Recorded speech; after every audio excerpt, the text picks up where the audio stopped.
every single person in my family has had depression.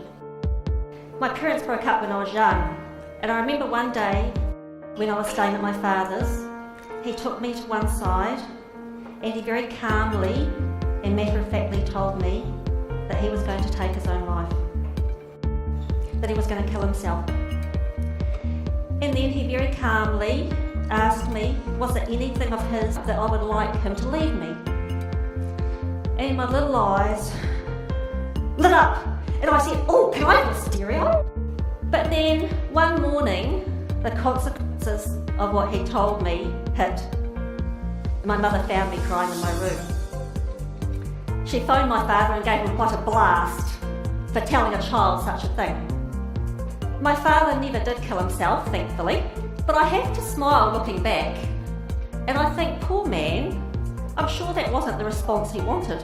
I imagine the response he would have liked would have been, don't go, Dad. I love you.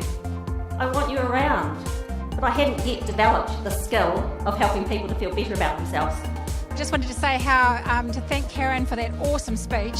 It was just so wonderful to actually see her in action. The one thing that I got from it is the fact that you actually have to have gratitude for yourself about how even a small part of you can actually make a difference, and it contributes to your happiness because you're actually in gratitude of something that you're good at, and it could be something that you actually just a wee bit good at. It doesn't have to be perfect, and I really love that of Karen. People often think that they'll be happier when I've got more money, when I win lotto, when I've got the right partner, when I've got a better job.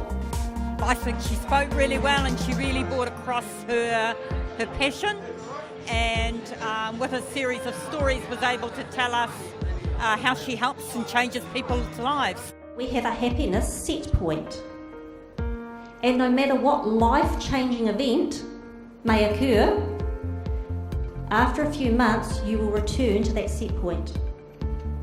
The answer, of course, is changing your set point, which is what I do with my clients and why I wrote this book. Absolutely fantastic. Honestly, like her confidence and obviously her knowledge. I mean, she's written a whole book on how to be so happy and she just exudes it perfectly. So it was such an awesome experience to be down here for it. What is this thing called happiness that my parents aimed for and never hit? I see it as more like a spectrum. It reminds me somewhat of a thermostat in a car, and you either had a dial or you had a lever. So in my car, when the lever is set to the far blue end, it is definitely blowing cold air. When it is set to the far red end, it is definitely blowing hot air. But anywhere in between is just varying degrees of warm, warmer, warmer. And I see happiness as rather like that.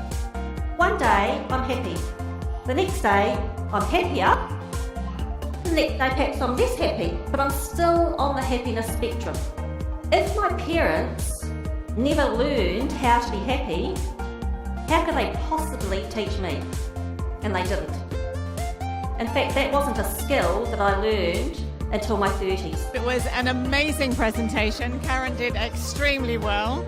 She got the message across about happiness, and it's not just about what you can buy or what you can get more of, it's how it affects your body and the cells and everything about your whole emotional and physical well-being. That message came across loud and clear, and this is by far the best book launch I've ever been to. It's absolutely brilliant. Well done.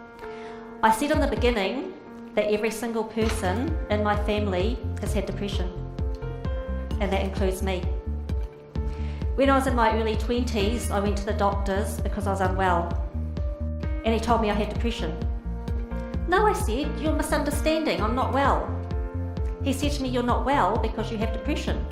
Looking back, I wish I'd been given a different prescription that day. I wish he'd said to me, Karen, your physical health is simply following your emotional health. Change that and you'll feel better. But he didn't have those tools in his toolbox. Many years later, I do. They're the tools that I use every day with my clients. They're the tools that I've put in this book, Heightening Your Happiness, how you can develop the skill of enjoying your life. May you have ever-increasing happiness, and may you have an excess to share around. Thank you. Karen's presentation was fantastic. She just knocked our socks off. Her message on helping people overcome anxiety, beat stress, eliminate depression, really heighten their level of happiness was to die for. There were almost 300 people here. Everybody loved her message, including myself. Heartfelt examples of helping real life, everyday people maximize their level of joy in their life. And I think it's a message that more people throughout the world need.